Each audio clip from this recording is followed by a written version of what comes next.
Hey everyone, Spicy Toast Gaming here. I hope you're having a great day and I hope this video can make it a little bit better. Today we're going to be going through what I think are the best starting champs from every single region. I've seen a lot of new players asking questions or asking for this type of video. Now, many times before we've gone over the best champions for every region, and that is normally just looking at champions power. This video will be a little bit different. While many of the champions might be the best champion in their region, that's not the main criteria we are going to be looking at.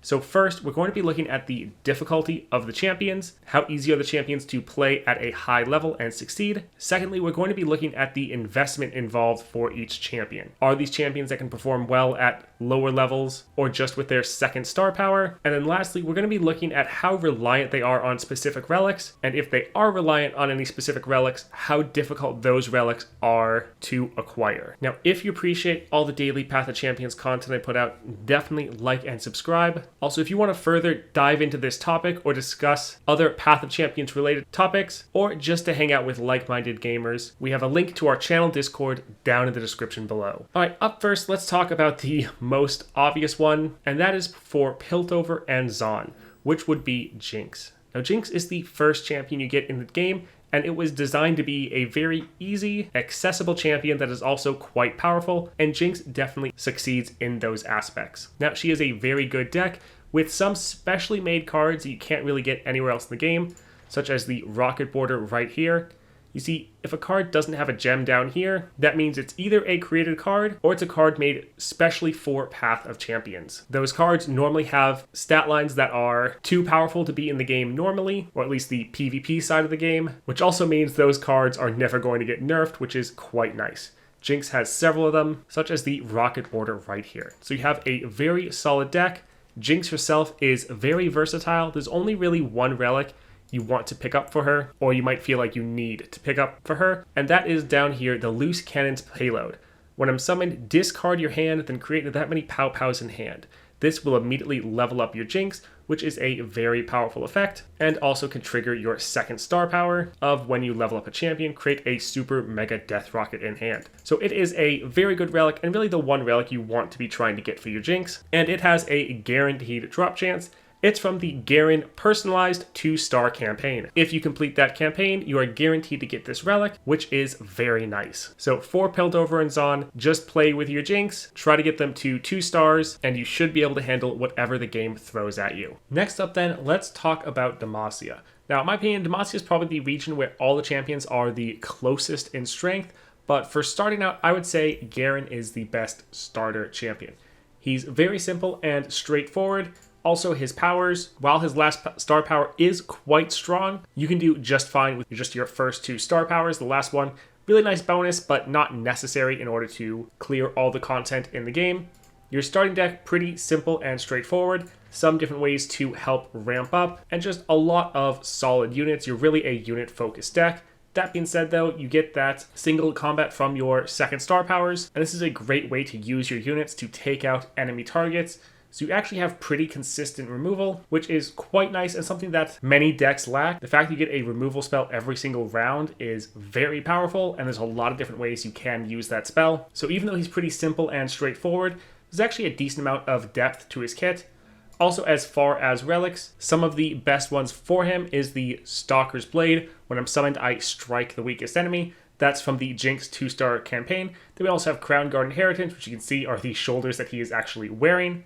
This is the relic that was made for him, and you get that one from the Darius 2-star campaign. So these relics do work out quite well, but he is still pretty versatile and you can play him many different ways. And I don't feel like these relics are a requirement to play him, but I will admit they are pretty nice to have. Overall, a great champion for when you are just starting out, but like I said before, the Demacian region is very competitive. All of them are very close in power, so if you happen to get one of the other ones from different chests and you already got them to like 3 stars, then it's probably better just to focus on whoever you got. However, if you don't have any of them, Garen is a great option. Up next then, let's talk about Noxus. Now, Noxus has very good champions. Just about every champion in there is incredibly strong, at least at 3 stars. But the champion I'm going to recommend is LeBlanc. Now, LeBlanc has, in my opinion, the most powerful 2-star in the game. If you've leveled up a champion this game, when allies attack, summon a attacking ephemeral LeBlanc. Now that LeBlanc will have all the items and relics equipped on your LeBlanc, and so you can do many ridiculous combos with this. LeBlanc also has a very well-made starting deck. It's also quite aggressive, has some built-in draw, and normally with LeBlanc you can end games very quickly, but if they end up going a little bit longer, that's fine with you. The enemy is going to have a very difficult time outscaling you, or even surviving the onslaught that you are throwing at them. Now, for relics, there's really no relics that are required for LeBlanc. She's an incredibly versatile champion that you can play so many different ways, and so you don't have to worry about getting a specific relic for LeBlanc. Although, some that people might want to look out for. One, Lost Chapter down here. This is just a common relic, so you should be able to pick this up fairly easily. It is a random drop, but since it's a common, it shouldn't be that hard to acquire. And then next up, we have Stalker's Blade. When I'm summoned, I strike the weakest enemy. Now, those ephemeral LeBlancs that you're summoning from your second star power, they will also trigger this. And this is another relic that you can get as a guaranteed drop from the Jinx 2-star campaign. So essentially you're guaranteed to be able to get this relic since you start out with Jinx, and you should very easily be able to clear that campaign. So this is another fun relic you can throw on your LeBlanc if you want. It'll help you level up faster, and then once you are leveled, it'll help decimate the enemy board every time you attack. Next up, let's talk about the Runeterra region. This is the largest region in the game, and so it has the most champions for you to try to pick. And this one is actually a bit of a toss-up between Jax and Jhin. And I'll explain the reasons why you might want to choose either one, and let you make up your own mind on which one better suits you. So up first we have Jax. Now Jax is a 2-cost champion, so you can play them round 1 once you get them to their 2 stars. That is really powerful. Jax is pretty simple to play. You just focus on equipping your allies and then attacking, and normally you're able to end games within the first couple rounds. I find him very fun to play, and as far as relics, he is again a very versatile champion. There's so many different ways to play him, and it doesn't really feel like there's any relics that are absolutely required for Jax. One relic you might want to pick up though is the Crown Guard Inheritance when I level up Rally. Since your playstyle really revolves around attacking, being able to get another attack in when you level up is a very powerful effect, and this is another one of those guaranteed relics that you can pick up. This one is from the Darius 2-star campaign, so if you want this relic, there is a guaranteed way to grab it. Jax also has a pretty well made starting deck. As you can see, you have 1 4-drop, but everything else is 3 cost and less. You really put the pressure on early, and while Jax is your main win condition, if you're not able to draw him, he still has some solid units that can normally win you the game even if you don't draw your Jax. Now, while Jax I think is better as far as the champion and deck itself goes, Jhin is also very good, and Jhin has one specific bonus that Jax doesn't have. Jhin has a personalized 2-star campaign, and the relic you're able to get from that is the Archangel Staff. You see that right here. Round start, refill your spell mana. Now, this can be a very nice relic to have and is a solid pickup for many champions. And so while I would personally choose Jax over Jhin as far as starting champions for this region, the fact that Jhin has a guaranteed way to unlock this relic is quite nice and is something you might want to consider. Now, unlike most of the other champions, Jhin is fairly complex to play. For the rest of the champions on this list, I'm trying to pick ones that you can come to grips with fairly easily. In my opinion, Jhin is on the more complex side as far as champions goes, and while he is a good champion and does have a good deck that has a decent amount of control as well as removal, since he's not the easiest to play, especially just at 2 stars, I personally think you'd be better off going with Jax. But I did want to give you the extra information just so you can try to choose who you would rather have, and just so you know what relic you'll actually get if you decide to go with Jhin. Next up then, we have Shurima. And for Shurima, I think Nidalee is definitely the best option. Not only is she the strongest champion in the region by far, she requires the least amount of investment, as just her at her 2nd star power can easily clear all the content in the game. Now, one issue that she has is she is a little bit champion reliant. Now, her starting deck isn't bad. There are some solid cards in here, but she's a champion where you really want to be drawing her in the very first round. Otherwise, you do lose a decent amount of your power. Now, despite the fact that she's a 4-cost, you can actually play Nidalee round 1 thanks to the Lost Chapter. Now, I'll quickly explain the ambush mechanic. When you play this card, you can decide to either play it as this card or play it as this bush. So it's a 2-cost. When you play a ambush card as the bush, it creates a spell. As you see here, ambush 2 creates a 2-cost spell. So in the end, you're still paying 4 mana, but you can split it up and make 2 of it spell mana, which is very important because of the Lost Chapter. When I'm summoned, refill your spell mana. Because of this common relic, you can play Nidalee as the bush. She then refills her spell mana, so then you can cast Nidalee's Ambush for that 2 mana in order to play her round 1. So being able to play a 4-cost champion round 1 is incredibly powerful, and as far as relics you really want to run with her, one is the Lost Chapter that we just mentioned. Now, since this is a common, there's no guaranteed way to get this, but since it's a common, it's normally not too difficult to grab naturally through playing the game. The other relic that can be very strong for her is the Crown Guard Inheritance. When I level up Rally,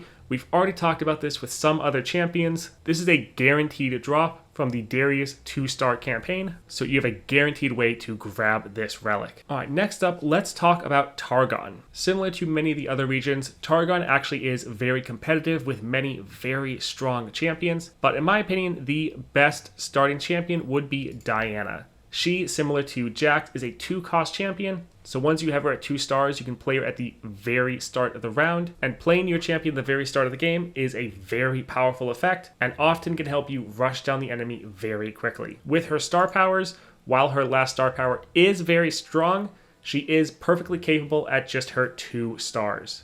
And can still clear all the content in the game without any issues. She also has an incredible starting deck, so while it is disappointing to not draw her at the start of the game, you normally can still easily come away with the win thanks to how good your starting deck is. Also, similar to many of the other champions on this list, she is not relic reliant. Now, there are many very powerful and interesting relics you can use with her, but in my opinion, they're not required. You can build her so many different ways and still feel incredibly powerful. Next up then, let's talk about Bilgewater. And for me, I think the best champion there is Illaoi. For one, Illaoi is very simple to play. Almost every single card in your starting deck is focused on the same spawn mechanic, which is all about summoning and then growing a massive tentacle and using it to destroy the enemy. So she's very easy to play and has an incredible starting deck, giving you some extra draw, some champion draw, multiple removal spells, and just the fact that almost every single one of your card is working towards the same goal is very powerful. As far as your star powers go, you are perfectly capable at just your 2 stars, while the 3-star is a nice bonus to have and can normally let you end games a round or 2 earlier. You can still clear the content in the game with just your first 2 star powers, and they're both very simple and easy to come to grips with. As far as relics, there's only one that I think is really required, and that is the Crown Guard Inheritance that we've already talked about earlier. With Illaoi, as you see right here, attack, spawn 1, then I gain the power equal to your strongest tentacle's power this round. So what happens is, throughout the entire game, you're growing this tentacle. You then play Illaoi. When you attack, she gains power equal to all the power of that tentacle. So normally in that very first attack, she is able to level up. Then because of that level up, you can rally and then attack again, which again gives you all the power of that tentacle. Now, since this effect is just for the round, the fact that you can stack it twice in the same round is very powerful and will normally just end to you ending the game right then and there. So I do think this is definitely her best relic and one you want to pick up. And thankfully, this is a guaranteed drop from the Darius 2-star campaign that we talked about earlier. Next up then, let's go to the Shadow Isles, and I think Gwen is the best starting champion for the Shadow Isles, and she actually plays very similarly to Illaoi. Illaoi is working on buffing up the tentacle, but for Gwen, you're working on your hallowed buff. What that is different units have this hallowed mechanic. After I die for the rest of the game when allies attack, hallow your first attacker, giving it +1 power that round. So this is another powerful attack effect that normally just lasts for the round. And so you really play your Gwen very similar to Illaoi.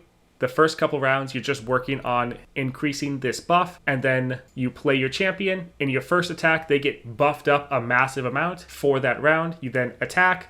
Normally, your attack is strong enough that you're going to level up. With that level up, you can then rally, attacking again, doubling that massive buff you already got, and that is normally enough to end the game. And so, very similar to Illaoi, you want to get that Crown Guard Inheritance if you can, which again is from the Darius 2-star campaign, so it's a guaranteed drop for you, which is very nice. Now, Luden's Tempest, also a very good relic, specifically for your Gwen, and this is also another guaranteed drop, and this one is from the Lux 2-star campaign. Again, very similar to Illaoi. you're fine with Gwen at just 2 stars. Now, the 3rd star power, if you're able to grab it, will normally let you win maybe a round earlier, but you're still able to clear the content with just your first 2 stars. You don't need to invest fully in the 3rd star power. Also, your starting deck is amazing. In the first couple months of the game, when Gwen first came out, I thought this was the best starting deck at the time. With Gwen, you have massive amounts of sustain, as well as some built-in draw, which is quite nice, and some features that many other decks are lacking. Next up then, let's talk about Fiord. And for Fiord,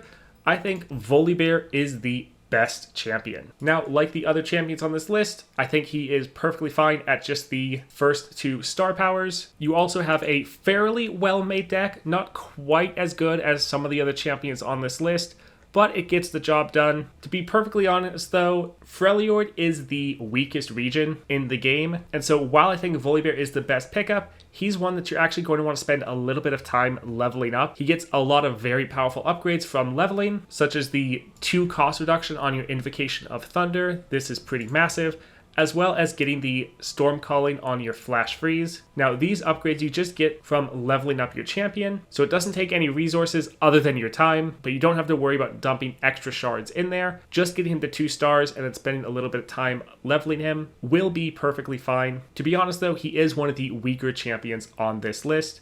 Still think he is the best pickup for Fiord though. For relics, a couple guaranteed ones that can work out quite well for you are the Luden's Tempest. All of your spells and skills deal 1 extra damage. As you see here, when you play Volibear, he plays 3 of these Relentless Storms, deal 4 damage to a unit, or 2 to the enemy nexus. So increasing each one of those by 1 damage is quite nice. And then when he levels up, now every time you attack with him, he's again playing those storms. So grabbing a Luden's Tempest to increase all of those damage is quite nice. Also, you could go for the Stalker's Blade. When I'm summoned, I strike the weakest enemy, as Volibear scales and does better the more enemy units he kills. So getting some extra removal when you play your Volibear can be quite nice and can really help snowball you to victory. Again, the Stalker's Blade is a guaranteed drop from the Jinx 2-star campaign, so you should be able to grab one of those. And then the Luden's Tempest right here is a guaranteed drop from the Lux 2-star campaign. Next up then, we have Ionia, and I think by far the best option for Ionia is Yasuo. So Yasuo is a very solid champion and one of the best control decks in the game. His star powers are very easy, and while he is a champion that probably wants his 3-star more than most of the champions on this list, he is still perfectly fine at just the 2-star. His starting deck is also pretty good with a lot of control in there, as well as several different elusives, which are all very valuable tools to have in Path of Champions. As far as relics, many of the best relics to get for him are all guaranteed relics. So up first, the Tempest Blade. When I level up, stun all enemies. As you can see, this is the sword he is holding and is kind of created for him. This is a guaranteed relic from the Misfortune 2-star campaign. Crown Guard Inheritance, when I level up Rally. This is a guaranteed relic from the Darius 2-star campaign. And then the Grand General's Counterplan. This is a guaranteed relic from the Vi 2-star campaign. So while you don't need to use these relics on Yasuo, it's awesome that you have a guaranteed way to get each one of these. Last up for regions then, we have Bandal City. Now, these champions, there's these 3 here, as well as Nar up here. These 4 champions are quite interesting, as in my opinion, I think all of them are pretty bad at low levels and with fairly low investment. And as you see, each one of these champions is a dual region champion. So they're all Bandal City, and then they all are a champion for another region as well. And this is going to be the toughest region because each one of these is fairly weak at low levels, and their true power doesn't really come online until you actually take the time to level them to like 25 or 30. And so to be honest, none of these are really beginner friendly. But I would probably go with Teemo being the best champion here. For one, he is a 1-cost champion, so you can play him at the very start of the game, which is quite nice. Also, he's a very interesting playstyle of just planting poison puff caps in the enemy deck, so that when they draw a card with those on it, the trap will activate and damage the enemy nexus based on the amount of puff caps that was on that card. So it's a pretty fun playstyle, and luckily he's not really dependent on his star powers. Now you probably want to get him to 2 stars, mainly for that extra starting mana, but really the main power of Teemo comes with the fact you can play a champion with 3 rare relics in the very beginning of the round, and the fact that he is a elusive. So he can be very low investment as far as shards for your star powers, but he is going to take a good amount of time to level up, and he can often feel pretty weak for those first couple levels. His starting deck is okay, with some decent removal cards, and then he also has the Ava Achiever, which is a good game finisher, being able to double the amount of traps the enemy pulls out of their deck. As far as relics though, he is fairly versatile these days. He used to really be able to abuse many different relics, such as Gale Force and Gatebreaker, but unfortunately both of those got nerfed, and so because of that, Teemo actually lost a good amount of power. But since those relics did get nerfed, you now have many more options for relics, and so you'll be able to build him many different ways, including just going with some common relics, such as Rage Blade, to be able to play your Teemo and then just every attack becoming a little stronger. That's it for regions though. As you can see, I have every champion completely maxed out as far as stars and levels. Played this game quite a lot, and these were the ones that I thought were the best starting champions for every region. That being said though, acquiring champions is quite often random. So if the game gave you a champion at 2 or 3 stars for a region, it'll probably be better just to focus on that champion and use your wild fragments to help a champion from a different region. Every champion in the game is viable and can clear all the content. Some can just do it a little bit easier than others, or might take a little bit more investment. I hope this video helped you out. If it did, definitely like and subscribe, and I hope you all have a great day.